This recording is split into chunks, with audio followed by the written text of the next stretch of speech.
Hello friends, welcome to crime watch with Harshavardhan. ఈరోజు నేను చెప్పబోతున్న నిజమైన కథలో ఎన్నో ట్విస్టులు ఉన్నాయి, అనేక మలుపులు ఉన్నాయి, ఎన్నో ప్రశ్నలు, అనుమానాలు. ఒక విధంగా క్రైమ్ వెబ్ సిరీస్కి, క్రైమ్ సినిమాకి ఏమాత్రం తీసిపోదు. ఈ నిజమైన కథ కేరళలోని కొచ్చిన్లో జరిగింది. కేరళలోని కొచ్చిన్లో స్మిత అనే ఒక యువతి ఉండేది.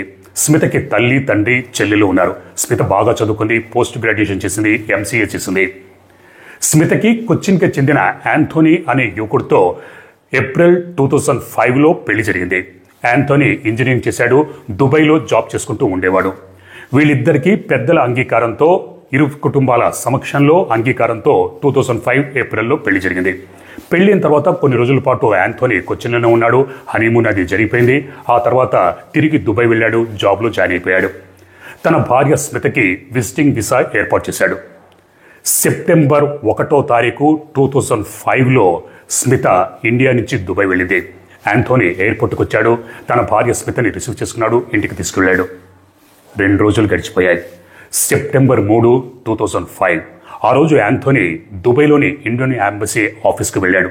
వెళ్ళి, నా భార్య నిన్నటి నుంచి కనిపించకుండా పోయింది, ఎక్కడికి వెళ్ళిందో ఏంటో తెలియదు, నేను ఇల్లంతా గాలిస్తే స్మిత రాసిన ఒక లెటర్ దొరికిందని ఆ లెటర్ని ఇండియన్ ఎంబసీకి అందజేశాడు. ఆ లెటర్లో ఒకే ఒక లైన్ రాసింది, నేను నాకు నచ్చిన వాడితో వెళ్ళిపోతున్నాను అని. అంటే వాళ్ళ లవర్తో, మాజీ లవర్తో వెళ్ళిపోయిందని అర్థం. దాంతో ఇండియన్ ఎంబసీ దుబాయ్ పోలీసుల్ని కాంటాక్ట్ చేసి, మీరు కేసు అది నమోదు చేసి స్మిత ఎక్కడికి వెళ్ళింది ఏంటో ఇన్వెస్టిగేషన్ చేయండి అని కోరారు. దాంతో దుబాయ్ పోలీసులు కేసు అది నమోదు చేసుకుని ఇన్వెస్టిగేషన్ చేయడం మొదలుపెట్టారు. ఇక్కడ స్మిత కజిన్ జాక్సన్ కూడా దుబాయ్లో ఉండేవాడు. యాంథోనీ జాక్సన్ కూడా ఈ విషయం తెలియపరిచాడు. అలాగే స్మిత రాసిన లెటర్ని ఒక కాపీని జాక్సన్ కూడా ఇచ్చాడు. జాక్సన్ ఇదే విషయాన్ని కేరళలో ఉంటున్న స్మిత తల్లిదండ్రులకి తెలియజేసి ఒక కాపీని కూడా పంపించాడు. ఈ విషయం తెలుసుకున్న స్మిత తల్లిదండ్రులు ఒక్కసారిగా షాక్కి, దిగ్భ్రాంతికి గురారు. ఇదేంటి, తమ కూతురు అక్కడికి వెళ్ళిన 2 రోజుల్లోనే ఎక్కడికో వెళ్ళిపోవడం ఏంటి? తమ కూతురు అలాంటిది కాదే, అల్లుడు ఏదో అబద్ధం చెప్తున్నాడు, అల్లుడు ఏదో చేసుంటాడని స్మిత తల్లిదండ్రులకు అనుమానం కలిగింది. వెంటనే కొచ్చిన్లోని పోలీస్ స్టేషన్కి వెళ్ళి కంప్లైంట్ ఇచ్చారు. కానీ కొచ్చిన్ పోలీసులు ఈ ఇన్సిడెంట్ జరిగింది దుబాయ్లో, మేమిలా కేసు నమోదు చేసి ఇన్వెస్టిగేషన్ చేస్తామని కంప్లైంట్ తీసుకోలేదు. దాంతో స్మిత తల్లిదండ్రులు సైలెంట్ అయిపోయారు. ఇక్కడ దుబాయ్ పోలీసులు ఇన్వెస్టిగేషన్ అది చేస్తున్నారు. కానీ స్మిత ఆచూకీ, జాడ ఎక్కడుంది ఏంటని కనిపెట్టలేకపోతున్నారు. రోజులు గడుస్తున్నాయి, నెలలు గడుస్తున్నాయి, అలా 10 సంవత్సరాలు గడిచిపోయాయి. ఇక్కడ స్మిత తల్లిదండ్రులు తమ కూతురు జాడ దొరుకుతుందేమని ఆదుర్దాగా ఎదురు చూస్తున్నారు. కానీ దుబాయ్ పోలీసులు స్మిత ఎక్కడికి వెళ్ళింది ఏంటి అన్న ఆచూకీ మాత్రం, క్లూ, సాక్ష్యం ఇవేవి దొరకపుచ్చుకోలేదు, లభించలేదు. 2015 సంవత్సరం వచ్చేసింది. 2015 తర్వాత ఒకరోజు యాంథోనీ దుబాయ్ నుంచి ఇండియాకు వచ్చాడు. కేరళ వెళ్ళాడు. అక్కడ కోర్టులో ఒక పిటిషన్ వేశాడు. నా భార్య ఇల్లు విడిచి వెళ్ళిపోయింది, వెళ్తూ ఒక లెటర్ రాసింది, నాకు నచ్చిన వారితో వెళ్ళిపోతున్నానని ఆ లెటర్ కోర్టులో సబ్మిట్ చేశాడు. 10 సంవత్సరాలు అవుతున్నా నా భార్య జాడ తెలియలేదు. ఒకవేళ తిరిగి వచ్చినా నేను నా భార్యని ఎలా ఎదుర్కొంటానో, ఎవరితోనూ వెళ్ళిపోయింది, కాబట్టి నాకు విడాకులు మంజూరు చేయండి అని కోర్టుని అభ్యర్థించాడు. కోర్టు కూడా సరే అనిపించింది, విడాకులు కూడా మంజూరు చేసేసింది. యాంథోనీ మరో పెళ్లి చేసుకుని ఈసారి దుబాయ్ వెళ్ళలేదు, యుఎస్ వెళ్ళాడు. అక్కడ ఒక మల్టీనేషనల్ కంపెనీలో జాబ్ చేసుకుంటూ ఉండేవాడు. ఈ విషయం తెలుసుకున్న స్మిత తల్లిదండ్రులకి ఇదేంటి, తమ కూతురు జాడి ఇంతవరకు తెలియలేదు, ఇక్కడేమో అల్లుడు విడాకులు తీసుకున్నాడు, పైగా మరో పెళ్లి చేసుకుని వెళ్ళిపోయాడు అని వాళ్ళు దిగాలు పడిపోయారు. అదే టైంకి కేరళ ముఖ్యమంత్రి కొచ్చిన్ వస్తున్నాడన్న సంగతి తెలిసిందే. దాంతో కొంతమంది శ్రేయభిలాషులు స్మిత తల్లిదండ్రులతో, మీరు ముఖ్యమంత్రిని కలిసి విన్నవించుకుంటే ఏదైనా ప్రయోజనం ఉంటుందేమో అని సలహా ఇచ్చారు. దాంతో స్మిత తల్లిదండ్రులు చీఫ్ మినిస్టర్ అపాయింట్మెంట్ అది తీసుకుని ముఖ్యమంత్రిని కలిశారు. జరిగిన కథ అంతా వివరించారు. ముఖ్యమంత్రి సానుకూలంగా స్పందించి డీజీపీని పిలిచి స్మిత ఎక్కడుందో ఏంటి, ఆ కేసు వివరాలని కనుక్కోమని, సహాయం చేయమని అడిగాడు. ఆర్డర్ ఇష్యూ చేశాడు. సాక్షాత్తు ముఖ్యమంత్రి చెప్పేసరికి డీజీపీ స్మిత కేసుని ఆరా తీయమని క్రైమ్ బ్రాంచ్ పోలీసులకి కేసును అప్పగించాడు. దాంతో క్రైమ్ బ్రాంచ్ పోలీసులు రంగంలోకి దిగారు.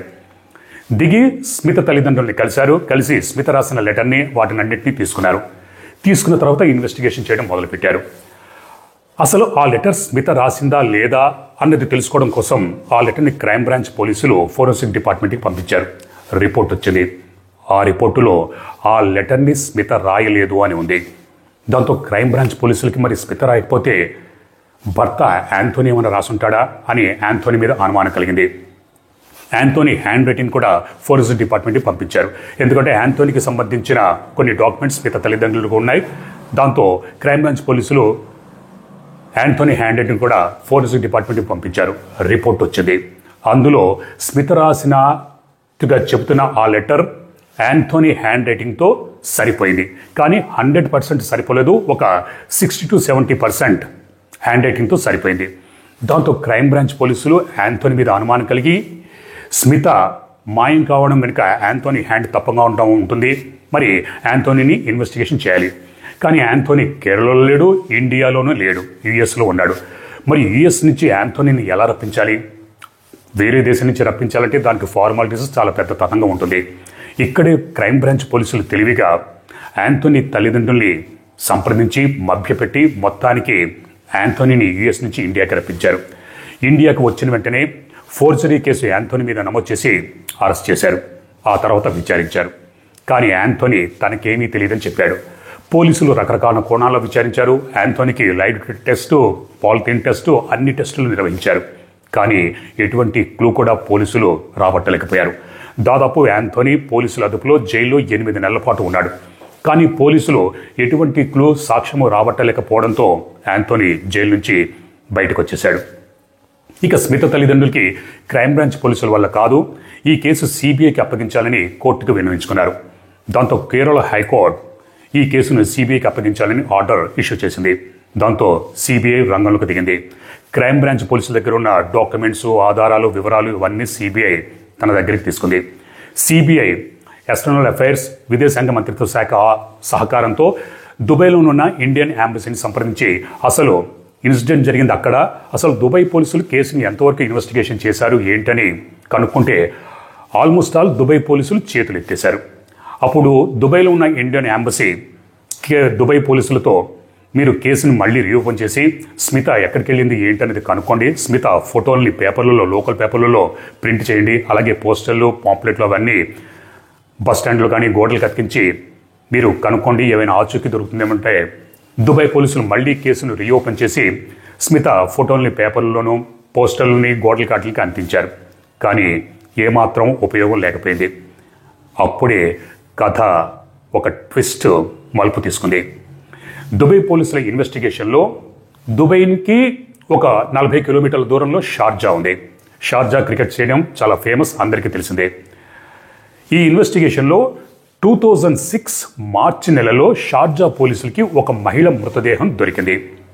ఆ మహిళ మృతదేహం స్మిత వయస్సుతో సరిపోతుంది. కానీ ఆ మహిళ మృతదేహం ఎవరిదో తెలియక షార్జా పోలీసులు ఆ మృతదేహాన్ని మార్చిలో భద్రంగా దాచించారు.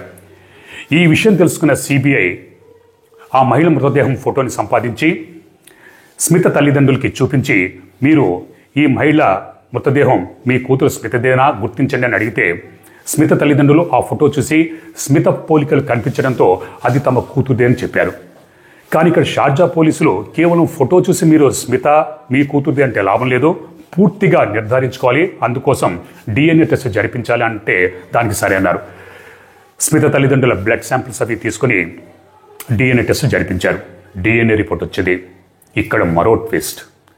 ఆ డిఎన్ఏ రిపోర్టులో స్మిత తండ్రితో డిఎన్ఏ రిపోర్ట్ మ్యాచ్ కాలేదు, తల్లితో మ్యాచ్ అయింది. కానీ అది కూడా 70 to 80% దాకే మ్యాచ్ అయింది, 100% మ్యాచ్ కాలేదు. ఇక్కడ షార్జా పోలీసులు సిబిఐ మళ్ళీ డైలమాలో పడ్డారు. తండ్రి డిఎన్ఏతో మ్యాచ్ కాలేదు, తల్లి డిఎన్ఏతో మ్యాచ్ అయింది, అది కూడా 100% కాదు, 70%. మరి ఆ మృతదేహం స్మితదేనా కాదా డైలమా. షార్జా పోలీసులు ఆ మృతదేహం స్మితది కాదని అన్నారు. అలాగే ఆ మృతదేహానికి పోస్ట్మార్టం నిర్వహిస్తారు. పోస్ట్మార్టం రిపోర్టులో ఆ మృతదేహం ఒకవేళ స్మితదైతే అది న్యాచురల్ డెత్, ఆ మహిళని ఎవరు మర్డర్ చేయలేదు, ఆత్మహత్య చేసుకోలేదు, న్యాచురల్గా సహజంగానే చనిపోయింది. కాకపోతే ఆ మృతదేహం స్మితదా కాదా అన్న డైలమా ఉండిపోయింది. ఇక్కడ మరో ట్విస్ట్, మరో మలుపు జరిగింది. స్మిత కజిన్ జాక్సన్ దుబాయ్లోనే ఉంటున్నాడు. జాక్సన్ సిబిఐని సంప్రదించి ఒక విషయాన్ని తెలియజేశాడు.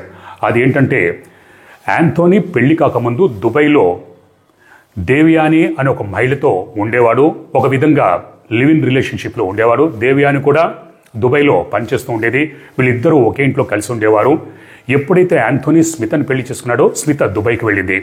తన భర్త దగ్గరే మరో మహిళ ఉండడం చూసి తన భర్తని నిలిసింది. ఇద్దరి మధ్య గొడవ జరిగింది. నా చెల్లెలి కాపురంలో నువ్వే చిచ్చు పెట్టావు, నిప్పు పెట్టావని జాక్సన్ దేవయానితో గొడవపడ్డాడు. అది కాస్త పోలీస్ కేసు అయింది. పోలీసులు జాక్సన్ని దేవయాని అరెస్ట్ చేసి జైలు పంపించారు. ఇద్దరూ ఒక నెల రోజుల పాటు జైల్లో ఉన్నారు. ఆ తర్వాత విడుదలై బయటకు వచ్చారు. దుబాయ్ పోలీసులు దేవయానిని డిపోర్ట్ చేసి ఇండియాకి తిరిగి పంపించేశారు.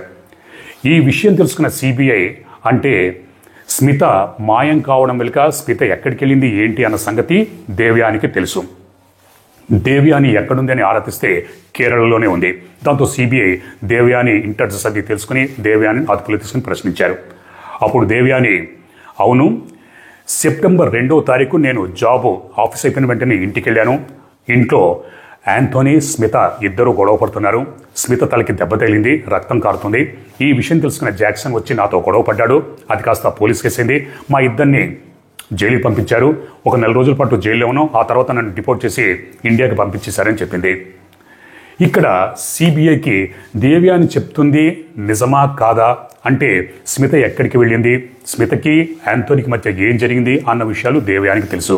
కానీ దేవయాని చెప్తుంది నిజమా కాదా అనేది తెలుసుకోవడం కోసం దేవయానికి లై డిటెక్టర్ ఎగ్జామ్ చేయాలనుకున్నారు. దానికోసం దేవయానిని తీసుకుని ట్రైన్లో అహ్మదాబాద్ వెళ్తున్నారు. మార్గ మధ్యలో దేవయాని టాయిలెట్కి వెళ్ళాలని చెప్పి టాయిలెట్కి వెళ్ళింది కానీ ఎంతసేపటికి బయటికి రావట్లేదు. దాంతో మహిళా పోలీసులు ఆ టాయిలెట్ తలుపుల్ని బలవంతంగా బద్దలు కొట్టి తెరిచి చూసేసరికి టాయిలెట్ లోపల దేవయాని కింద పడిపోయింది. పోలీసులు ట్రైన్ ఆపి హుటాహుటిన దేవయానిని దగ్గరలోని ఆసుపత్రికి తీసుకెళ్లారు. కానీ అప్పటికే దేవయాని చనిపోయిందని పోలీసులు డిక్లేర్ చేశారు. దేవయాని డెడ్ బాడీకి పోస్ట్మార్టం నిర్వహిస్తే టాయిలెట్లో విషం తీసుకుని చనిపోయిందని ఆ రిపోర్ట్లో ఉంది. అంటే ఒక విధంగా దేవయాని ఆత్మహత్య చేసుకుంది. ఇక్కడ మళ్ళీ సిబిఐ డైలమాలో పడింది. ఒక విధంగా ప్రత్యక్ష సాక్షి అయిన దేవయాని, అన్నీ తెలిసిన దేవయాని స్మితకి యాంథోనీకి మధ్య ఏం జరిగింది, స్మిత ఎక్కడికి వెళ్ళి ఉంటుంది ఏంటని తెలిసిన దేవయాని సడన్గా సూసైడ్ ఎందుకు చేసుకుంది? ఒక మిస్టరీలా మారిపోయింది. ఏ రహస్యం బయట పెట్టలేకపోతోంది, ఏ రహస్యం తెలిసి అది చెప్పలేక దేవయాని విషం తీసుకుని సూసైడ్ చేసుకుందన్నది సిబిఐకి తెలియలేదు. అదొక మిస్టరీలా మారిపోయింది. మరో పక్క ఇక్కడ కేసు కోర్టులో నడుస్తూనే ఉంది. చివరికి కేరళ హైకోర్టు 2024 నవంబర్ నెలలో తీర్పిచ్చింది. ఆ తీర్పులో యాంథోనీకి క్లీన్ చిట్ ఇచ్చింది. యాంథోనీ రాసినట్టుగా చెబుతున్న ఆ లెటర్, స్మిత రాసిన లెటర్ యాంథోనీ రాసినట్టుగా పోలీసులు ప్రూవ్ చేయలేకపోయారు. ఎటువంటి సాక్ష్యాలు ప్రొడ్యూస్ చేయలేకపోయారు. పైగా షార్జాలో ఉన్న మార్చిలో ఉన్న ఆ మృతదేహం ఒకవేళ స్మితదైతే స్మిత న్యాచురల్గా చనిపోయింది. స్మితని ఎవరు మర్డర్ చేయలేదు, అలాగే ఆత్మహత్య చేసుకోలేదు. కాబట్టి స్మిత చనిపోవడానికి యాంథోనీకి ఎటువంటి సంబంధం లేదు అని యాంథోనీకి క్లీన్ చిట్ ఇచ్చేసింది. ప్రస్తుతం యాంథోనీ కేరళలో ఉన్నాడా, యుఎస్ వెళ్ళిపోయాడా, ఎక్కడికి వెళ్ళాడన్న సంగతి తెలియదు. ఇక్కడ స్మిత తల్లిదండ్రులు తమ కూతురు బతికుందా చనిపోయిందా ఏంటి తెలియక డైలమాలో ఉన్నారు. స్మిత లాస్ట్ టైం సెప్టెంబర్ 2, 2005లో తన తల్లిదండ్రులకి ల్యాండ్లైన్ ఫోన్ చేసి మాట్లాడింది. ఆ తర్వాత మాట్లాడలేదు, ఏమైందో తెలియదు. ఒకవేళ తమ కూతురు బతికే ఉంటే ల్యాండ్లైన్ నంబర్ తెలుసు. తమ కూతురు ఎక్కడైనా ఉంటే ఆ ల్యాండ్లైన్కి ఫోన్ చేస్తుందేమని చెప్పి వెయిట్ చేస్తున్నారు. ఎప్పుడైనా ఫోన్ రింగ్ అవుతే పరుగున వెళ్ళి ఆతృతగా ఆ ఫోన్ లిఫ్ట్ చేసి హలో అంటే అవతల వైపు నుంచి తమ కూతురు ఎక్కడ నేను స్మితను మాట్లాడుతున్నాను అని చెప్తుందేమని వెయిట్ చేశారు. అప్పుడప్పుడు ఫోన్ రింగ్ అయ్యేది, పరిగెత్తుకుంటూ వెళ్ళేవారు. కానీ అటువైపు నుంచి రాంగ్ నంబర్ అన్నా అయి ఉండేది, లేకపోతే ఎవరైనా ఆకతాయిలు ఆట పట్టించడానికి చేసేదైనా అయి ఉండేది. స్మిత తండ్రి 2019 వరకు తన కూతురు ఆ ల్యాండ్లైన్ నెంబర్కి కాల్ చేస్తుందేమో, ఒకవేళ బతుకుంటే చేస్తుందని వెయిట్ చేశాడు. చివరికి వెయిట్ చేసి 2019లో చనిపోయాడు. ఇప్పుడు స్మిత తల్లి చెల్లి ఇద్దరే ఉన్నారు. చెల్లికి మ్యారేజ్ అయింది.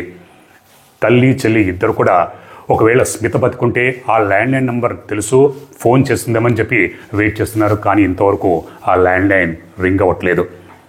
మరోపక్క ఈ కేసులో ఎన్నో ట్విస్టులు, అనుమానాలు ఉన్నాయి. స్మిత సెప్టెంబర్ 3, 2005లో ఇంటి నుంచి వెళ్ళిపోయింది. షార్జా పోలీసులకి 2006 మార్చి నెలలో మృతదేహం దొరికింది. పోస్ట్మార్టం రిపోర్టులో కూడా మార్చి నెల 2006లో దొరికినట్టుగానే ఉంది. అంటే 2005 నుంచి 2006 వరకు ఒకవేళ ఆ మృతదేహం స్మిత అయి ఉంటే కొన్ని నెలల పాటు బతికే ఉంది. మరి ఆ అన్ని నెలల పాటు ఎక్కడుంది, ఎవరితో ఉంది? ఒకవేళ లవర్తో వెళ్ళిపోయింది అనుకుంటే ఆ లవర్ ఎవరు, అతని పేరేంటి ఎంతవరకు తెలియలేదు. సిబిఐ కూడా కనిపెట్టలేదు.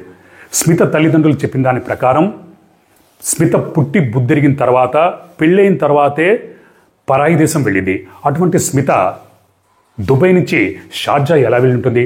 ఒకవేళ వెళితే ఎవరితో వెళ్ళింది, అన్ని నెలల పాటు ఎక్కడుంది?